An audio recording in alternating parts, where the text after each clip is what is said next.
Hello everyone and welcome back to some more Warhammer Underworlds for the channel, and once again it is the Stormcoven on the table because they just can't lose. Although it did get down to the wire last time. I believe there was only a single point in it. So they are defeatable. It has happened before, I'm pretty sure, but it just so happens they're on a bit of a hot streak, so they'll be returning today, and this time going up against one of my favourite warbands, which is the Horseless Headman's Curse, which is an in-joke that very few people on this channel will get. It's the Headman's Curse, that's their name. Let's take a look at both sides and then we'll jump in.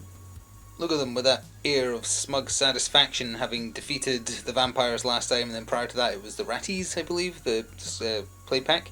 Either way, we have Domitan in the centre, and his left, your right, we have Sarpon the Cyclone, and then we have Leona Stratosi, I'm not sure how you would parse that, but either way, they're strong. Despite their nerf, they're strong. They've been doing very well, getting the hang of using their deck and their powers, and yeah, they are very, very effective. So we'll see how the Headsmen's Curse do against them today. And speaking of them, we have our four favourite ghosts. The Wielder of the Blade, who I'll probably call Bearer of the Blade now and then, apologies in advance. We have the Bearer of the Block. We have the Scripter of the Sentence, who condemns people to death, and then we have the itty bitty Chain Rasp, that is the Sharpener of the Blade, and the inevitable turn 1 play. Although actually, they're starting on this side. I don't think they can start next to each other, so for the first time ever, it might not be a turn 1 Sharpener of the Blade sharpens the blade. I guess we'll see. Either way though, they'll get set up. We'll be back at deployment fully done after this brief word from our channel sponsors. This video is sponsored by Noble Knight Games. Check out the video description below for an affiliate link that will take you through to their store, and it will help me out as well. Thanks. And just like that, both sides are deployed, with Domitan Stormcoven being fairly defensive with their positioning. Headsman's Curse kind of the middle field. They could have had one more person further back. It is the Headsman's Curse who will be going first in the first round. All that's left to do is just flip over the objectives and then we'll get started. So objective 1, and over here is objective 2, the two lowest possible value, but I don't think either side cares for that, for the Stormcoven. And then over here we have 5 and 4 and 3 right up there. So with that, let's jump into round 1 of 3. Headsman's Curse not doing their standard turn 1 play just because of positioning, and yeah, we'll see who wins. Can they topple the crown?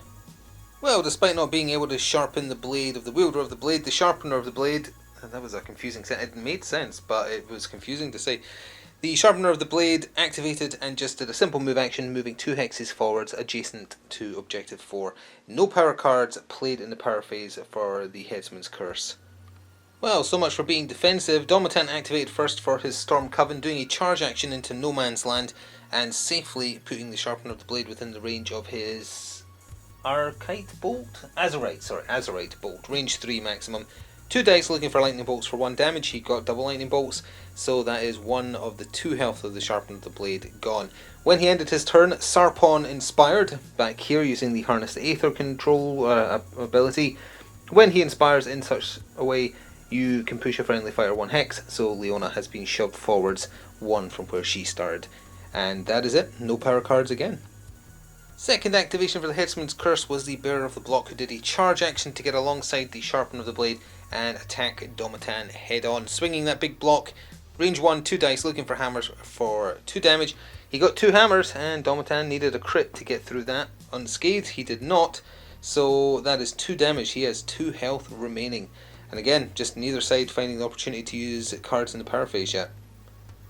Well, things are happening thick and fast now. Second activation for the Stormcoven was, of course, the inspired Sarpon. Bunch of stuff. He did a charge action first of all to get to where you can see him.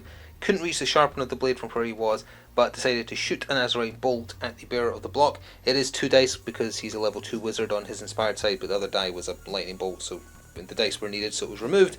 But it was not blocked, so that's 1 whole damage to the Bearer of the Block, so he's got 3 health remaining. Was not done there yet though, because we finally have power cards being played, or ploys, or spells, or gambits, whatever they're called. Either way, Blaze of the Heavens, Gambit spell. If cast, choose 1 enemy fighter within X hexes, where X is equal to the number 3 plus the number of other friendly wizards within 2, which was 1, so he had range 4, deal 1 damage. He got a crit on the roll of that. Again, he's a level 2 wizard on his inspired side. So he zapped the Sharpener of the Blade for 1 damage and eviscerated him off the table for 1 glory. that means they had a glory to spend, so still in the power phase, they spent on Scrolls of the Spell Seeker, and are putting that on Domitan. Again, starting to power him up, although he is wounded this time. We saw this last time, it just means you roll dice for his spells, but then they count as lightning bolts regardless of what you rolled. And, again, still not done, because at the end of his turn, Sarpon uninspires. Domitan is using Harness the Aether, which means he is inspiring, because that will give him 2 defense dice, so it might mean he lives. And that means that they score a second glory this turn with Channel the Storm. Score this immediately after the second or subsequent friendly fighter became inspired in the same round, which literally just happened. So that's them on the board for 2. Well, the Feast or Famine mechanic of the Headsman's Curse was in full display because if the Wielder of the Blade misses, it really costs you. He did a charge action onto Objective 4 to take a swing at Domitan. Now, to be fair, he did get 1 success thanks to the Bear of the Block being there, so that single support is a success. But Domitan, with his 2 defense dice while he's inspired, rolled a crit. So, can't beat that without rolling a crit yourself, and that means no damage.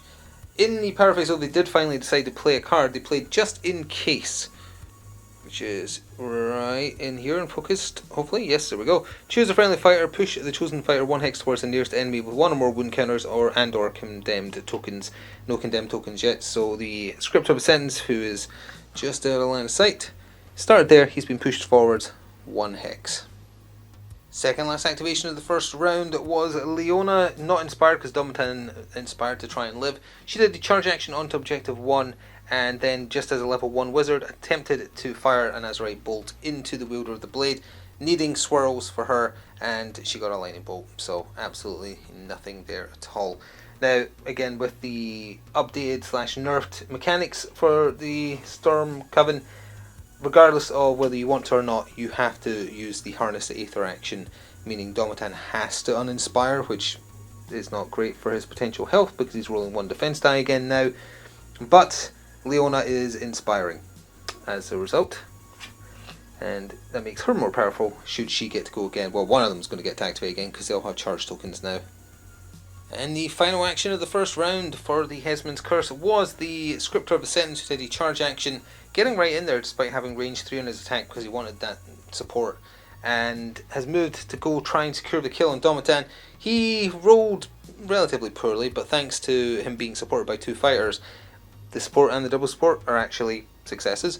Domitan did roll a success, but that's not enough, so damage got through, but hilariously he lives because the Scriptor of the Sentence only does 1 damage. He does condemn him though, so Domitan has a condemned token now, which is what they're kind of after. And in the power phase, they used Damning Scream, which is the Scriptor who has to do this. He goes around screaming, "You're a heretic" at people. Choose an enemy fighter within 2 hexes of the Scriptor of a Sentence, stagger them and give them a condemned token. Didn't bother with the stagger because the round's about to end anyway and they're out of activations. But Leona has also been given a condemned token, which is just, it's the other side of the wound token. That's what we're using to denote those. So that is on her card as well. So the final activation of the first round, completely Leona activated. Of the 3, she just stayed where she was and shot another Azurite bolt into the Scriptor and managed to whiff it. Again, she's looking for swirls. She rolled 2 lightning bolts. So nothing there. But important stuff. At the end of her activation, Sarpon is activating. Why is that important? Well, sorry, by which I mean inspiring. Why is that important? Well, that's because his passive kicks in where he can move someone 1 hex. Oh wait, you can't move the same person in the same round, can you? No, you can't. You can only use this ability once per round. Yeah, never mind. That's literally going to cost them because they needed 2 people in no man's land, and Leona was going to get pushed into it at the end of her activation. Can't. It's already been used. But they do still score though. They're scoring Conduit of the Heavens for 2 glory right now as a surge objective.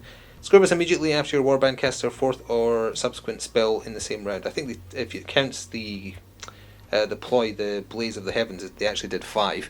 But either way, that does score for 2. 1 glory is then also being spent to give Leona Lightning Lash, which I think we saw last time as well. After a spell cast by this fighter dealt damage, you can push the enemy fighter 1 hex. Just a little upgrade that might or might not be useful to keep the Wielder of the Blade further back. And that takes us to the end of the first round, yeah. So like I mentioned, thanks to that little mess up there, the Domitan Stormcoven actually missed out on getting 2 more glory. Yeah, they would have got 2 more glory. But, oh well. That's how it goes. They're not scoring anything in the end phase additionally to the 4 they already have, but the Headsman's Curse they are scoring Judge lest GE be judged, which is right here. Score this in the end phase if each surviving friendly fighter has one or more move and or charge tokens. They all charged. So that is them finally on the board for 1 glory. So as we go into round 2, it's still in Domitan's Stormcoven's favour for playing 1, but let's see, because Domitan himself is probably going to go down this round. So as we begin the second round, it will be the Headsman's Curse taking first activation, which once again does probably mean that Domitan is not long for this world. It's just going to come down to will the wielder of the blade whiff. It's honestly just that simple, and if he does whiff, it's going to be catastrophic. He didn't miss, but he did almost get blocked.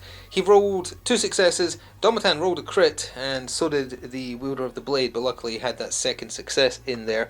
So it got through for a swing with Terminus, does 3 damage, Domitan had 1 health left, Domitan's head comes clean off. Few things happened as a result of that. First of all, Domitan's Condemn token gets given to the Headsman's Curse. A second one gets given to them because the attack was supported by 2 people. Although it just needs 1 minimum, so they actually have 2 of the 3 Condemn tokens they require to be inspired. And because it was a kill with Terminus used by the wielder of the blade, a Chain Rasp that has been killed already comes back with a Raise token and 1 Wound token. So the Sharpener of the blade is now behind him, you just put him adjacent. 1 glory for the kill on Domitan as well, so that takes him up to 2. 1 of their unspent glory has been spent to give Cackling Nightmare to the scripter of the sentence. We've seen this before when the Headsman's Curse had been on. When he makes his range 3+ attack action to condemn someone, he gets to do another one. Simple as that. Gets to hand out 1 damage here and there, more importantly the condemn, and might help secure kills. Oh, and apologies, we weren't quite done. For Domitan's Stormcoven, Celestial Blades was cast by Sarpon, who's currently inspired, so he was rolling 2. If cast, choose a friendly fighter, you can reroll 1 die in that fighter's attack rolls, and it persists until the end of the round. They'll each presumably be getting activations twice, given the Domitan's gone now, so he cast it on himself, so Sarpon will be getting a single die reroll on his attacks. First up for the Stormcoven in round 2, now that Domitan is gone, was the inspired Sarpon. He did a charge action to the very tippy top of the table here to attack the Sharpener of the Blade with a Azurite Bolt, range 3, 2 dice because he was inspired at the time for 1 damage. He was looking for swirls, got them both, so he may have just been brought back, but he is once again removed from the table for 1 glory. Except it's actually 2 glory, because they're scoring Scouring Arcs as well. Score this immediately after an enemy fighter is taken out of action by damage dealt by a spell. Simple as that. So that takes him to 6, playing 2. Oh, forgot to mention, but of course they're just swapping because there's 2 of them now, but when Sarpon ended his activation, Leona must inspire. The second activation for the Headsman's Curse was the Scriptor of the Sentence, who went on a condemning spree using that Cackling Nightmare upgrade. Starting with aiming for Sarpon, he's got range 3, so he could reach him. And shouted at him, got 2 successes, the crit and the hammer there. Sarpon didn't dodge, so that's 1 whole damage to him, and more importantly gave him a condemn token. You can only ever have 1, but he didn't have 1 yet. Cackling Nightmare then meant he could do it again, so he turned his gaze down here and attacked, with the dog's hair on there, attacked Leona, getting a crit, but she got 1 of herself, or of her own rather, and she's rolling 2 because she's inspired, so she fully blocked the damage. Had she not have had a condemn token, it still would have gone through regardless of no damage though. Oh, sorry, we weren't quite done yet because he's back! You Must Serve was played in the power step. Place a friendly Chain Rasp that's out of action on a starting heck, give that fighter a raise counter. Then if there are 4 or more surviving friendly fighters, you give them wounds until they have 1 health left, but he's only got 2 health, so that's fine. So once again, he just won't stay dead. The Sharpener of the Blade is back. So Leona was up again, and she's actually going to end up here at the end of the turn, because Sarpon is inspiring and going to make use of that Aether Force. But from where she was, or where she moved to with her charge action, she shot an Azurite Bolt into the Scriptor of the Sentence, and was looking for swirls. So, unfortunately, oops, as I hit the camera, nothing done there at all. They have decided to spend another one of their unspent glory, however, to give Sarpon the Blades of Azir, which is right here. Didn't mean for that to rhyme. His range 2 attack actions are range 3 and have stagger, and his basic attack is a range 2, so with his Stormbound weapons. So he's got range 3 on that now, and it does stagger by default along with Scorching. Actually that's kind of counterproductive on him because he has that Scorching rule, which means if he's adjacent when he's inspired, that is, he can do 1+1 damage. But When he's uninspired, it'll be helpful. Well, the wielder of the blade activated, and he clearly chose violence, making up for his previous indiscretions. He did a charge action to go after the inspired Sarpon, and rolled 2 crits. Sarpon himself rolled 2 successes, but neither of them are crits, so that's 3 damage, which means he's dead, because he had 1 damage on him already and 4 health in total. So he's out of there. That does a lot of stuff. One glory for the kill. A second glory for heads will roll for Scorpius immediately after you gain your 3rd or subsequent condemned token, because he had 1, so that means they gained their 3rd, which means they all inspire as well, so all of them are flipped to their other side. And finally, where is it? The card is gone. It is Lurking Crony. There we go. That's the card with the fist bumping bearer of the block on the card. It's a very funny art. Lurking Crony is being given to the bearer of the block. When a friendly fighter adjacent to this fighter makes an attack action, this fighter supports that fighter, i.e. they don't need to be adjacent to the enemy, they can just need to be adjacent to the ghost. So that is being given to him. I think that covers everything that happened, so that's them up to 4 now. They're still trailing by 2. It also means that Leona is now permanently inspired, because she's last lady standing. So she's going to be strong for the rest of the match now. Well, she's plotting something. Leona activated and has moved into the cover hex down here. She had a charge token already, so her options were somewhat limited, but that gives her a move token. And then in the power phase, an unspent glory is being spent to give her Herald of the Storm, just to give her +1 movement, so she's ridiculously fast now. That makes her in total 6 movement, I believe, because she's 4 base, +1 for her inspired side bonus, and then +1 for this, yeah. And then it also gives her access to a reaction, so she can change charge tokens to move tokens if she does successful spell attacks. And the last activation for the Headsman's Curse in round 2 was the Scriptor of Sentence doing a charge action to get back onto objective 5 here. He shouted some condemnations at Leona, getting a crit, and that did get through for 1 whole damage. Then, because of his Cackling Nightmare upgrade, did the same thing again and whiffed it. Didn't bother rolling defense for that because, there's nothing to be done. That's the first bit of damage Leona has taken, so she has 3 health remaining. And so, last activation of the round entirely was Leona activating again, obviously. Now, it might look like she's not moved, but presumably this is allowed. She has done a movement action. She kind of went, The point is she wants to stay on the cover hex, but she wants to have done a movement action for objective card purposes.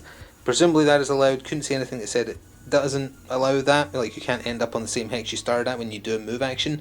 If there is some kind of contradiction, do let us know. Either way, that takes us to the end of the second round. So, both sides are scoring, although technically Domitan Stormcoven's card scored at the end of that turn because it's a surge, but it hasn't made a difference with the card drawn. But they did score Tempest's Fury as a result of those move actions Leona was doing. Score this immediately after your 3rd or subsequent move action made by a friendly fighter in the same phase. Remember that a charge is a super action that's part move, so presumably that counts. But the Headsman's Curse, they are scoring 4 glory in this end phase, starting with Basket of Bonces right here. Score this in the end phase if 2 or more enemy fighters are out of action. They are indeedy, so that's 1. And then they're scoring a massive 3 for the Triumph of Death, which is a great card that you don't see scored that often. Score this in the end phase if there are 1 or fewer surviving enemy fighters. There is 1, and there are 2 or more surviving friendly fighters. There is all 4, thanks to the Sharpener of the Blade refusing to stay dead. So as we go into the final round, the Headsman's Curse have actually taken the lead. It is 8 playing 6, so still very close, everything to play for, but we actually have a game here. So as we start the third and final round, it's Leona, Domitan Stormcoven, I guess, what's left of it, that will be taking the first activation, and we'll see if they can make up the deficit and hold on to that win streak. Well, it was not the most auspicious of starts. She tried to throw an Azurite Bolt into the Scriptor of the Sentence, getting 1 success. She was looking for swirls, and he fully blocked it with a crit. But 1 unspent glory is being spent to give her the Liber Fulminis, which just means that her spell attack actions are now +1 range, so she can shoot lightning bolts at range 4 now, which is pretty good. Well, it was a bit of a swing and a miss for the first activation for the Headsman's Curse in the final round as well. The Bearer of the Block activated. He did a charge action. He moves 4 hexes when he's inspired. I think that's +1 from his normal side, which let him get base to base with Leona. But he rolled a single support in daggers, and he was looking for hammers. So, swing and a miss there. In the power phase, though, Enduring Executor, there we go, I can read. I almost said a Pokemon. is being given to the wielder of the blade for one of their many unspent glory to give him +1 wounds. He's in no danger of dying. That puts him at 6 health. So he was already classed as a large fighter because he had 5. But yeah, 6, he ain't going down. Oh, she really needed that to land. Leona once again did a spell attack action into the bearer of the block. Got 1 success, but he successfully dodged it. He's rolling 2 dice on his inspired side looking for dodges. So nothing to be done there. Oh, did she have a reroll? She had +1 range, +1 move. She's got so many upgrades. And she can do, if she does damage, she can push. But she didn't do damage. So no, there's nothing she can make use of there. What followed was an exceptionally rare moment of violence for the Sharpener of the Blade doing a charge action into Leona, looking for daggers on 3 dice on his inspired side to do a single point of damage with... what has he got? He's got some kind of special thing on it. Oh, Grievous. Yeah, that's what he has on it, but it doesn't matter. He did roll 1 success, but so did she. So no damage done there at all. Oh, this suddenly got rough. Stop me if you've heard this one before. Leona activated. Leona did a spell attack action. Leona failed. Well, she got 1 success, to be fair to her. But, standing up against crit, no. So, no damage. That's 3 activations in a row where she's been unable to successfully get a hit through. But, on their inspired side, all the ghosts are rolling 2 dice for their defense, which is pretty decent. Well, second last activation for the Headsman's Curse was the Script of a Sentence, who did a charge action into Leona and did 2, because of Cackling Nightmare, attacks to condemn her for 1 damage each. And he was rolling crits like a beast. In fact, both of them got through despite Leona rolling a crit on her second defense roll. She needed to beat 2. So both of them got through for 2 damage, taking her to half health. Nothing much there, but does score an additional 2 glory for Eager Assistant. A lot of text on this one. Score this immediately after your second or subsequent successfully supported attack action made by friendly fighters in the same phase. So that is just 2 more glory. That almost certainly, unless Leona's got a ridiculously, absolutely insane high scoring final turn in her and then end phase, that's probably cinched the game for the Headsman's Curse. But let's see what she can do with her final activation. Hopefully it's a spell attack action that lands this time instead of the 3 that have missed in a row. Oh, slightly retroactive, but definitely on the previous spell roll that Leona did before in turn 3, she definitely had a swirl and a lightning bolt, so Heavenly Alignment should have scored. It's a surge. Score this immediately after a casting roll for a friendly fighter spell attack action contained 2 or more magic dice, and there was a different symbol on each of the dice. She definitely did that at least there, maybe even prior. So because it's a surge, it's scoring. That is taking them up to 7. Well, Leona's final action was to leave the safety of the cover hex to fly, because she has built-in flight. Just hop over here onto objective 5 and shoot a lightning bolt at the Sharpener of the Blade to try and kill him. It would have guaranteed another 2 glory in the end phase if she'd done that, which might be enough on top of everything else. Such as it is though, 1 success which was blocked by a crit, but still scores. Heaven Sent. Right here.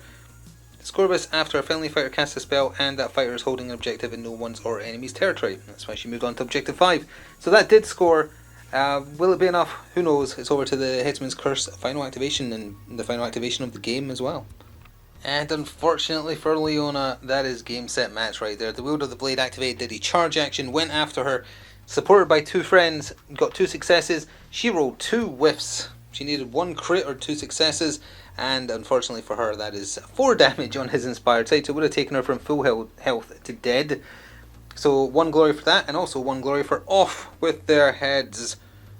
Just for the leader taking someone out of action would have been an... Oh, actually, it does gain the other one, because on their inspired sides, they count as a leader, right? Hang on. Oh, it does! So he actually gained 3 glory there. Oof, 1 for the kill, and then 2 for the card. Oh, wow. Alright, well, let's go to the end phase, even though this is pretty much set, I think. So, the winners have been decided, and it's not the Stormcoven. Their win streak has ended. That's even before we've gone over the points, but it's clear that's the way. For the record, had Leona just lived to the end of the game, they would have been able to score a total of 4 glory in the final end phase, so it actually would have been a pretty big swing. That would have taken them to 12, I believe. 8, 9, 10, yeah, 12. As it is, they're just ending the game with what they had, which is 8, which means they've already lost. But in the end phase, Tools of Death is also scoring, just to wrap up all the points that the Headsman's Curse got. Score this in the end phase if 3 or more surviving friendly fighters have 1 or more upgrades. The Wielder, the Bearer, and the Scriptor all have an upgrade. So that scores for 2, meaning that the Headsman's Curse final score is 2, 4, 6, 8, 10, 12, 14, 16, a ridiculous 17. It's always fun when the Headsman's Curse, well, specifically the wielder, actually lands his hits, because it is just a nightmare when he whiffs. Or if he consistently whiffs, like, not just one turn, second turn, third one. If he keeps missing, it's just absolutely an awful experience using them. But if he lands his hits, especially if he gets double crits on some of them, it's ridiculous. He does so much damage. You've just got to hope that it lands. It is such a feast or famine warband. But that time it was feasting. They absolutely destroyed Domitan Stormcoven, despite them scoring fairly consistently. And as I say, they almost got up to 12 had Leona lived to the end of the game. So it would have been 17 to 12 as opposed to 17 to 8, which sounds a lot worse. But that's probably the best that the Headsman's Curse have done on the channel, so well done to them for toppling the champs. Thank you very much for watching. I sincerely hope you enjoyed. Please do remember to show your support if you would like to see more, and if you want to support the channel in general, please do consider pressing the thanks button or becoming a channel member. It all helps out, it is all reinvested in the channel, and it helps keep the content coming. You also get exclusive access to videos early if you are a channel member. Sometimes this, actually I don't know if I've done it for this series, but for other series you'll get them about a week early. You can also check out the channel sponsor via the affiliate link. They have a big sale going on at time of recording anyway. Should still hopefully be on by the time you hear this. If you buy anything for yourself via my link, I get compensated as well, which would be very nice. We both win. Anyway, enjoy the rest of your day and see you in the future for more. Until then, ta-ta for now.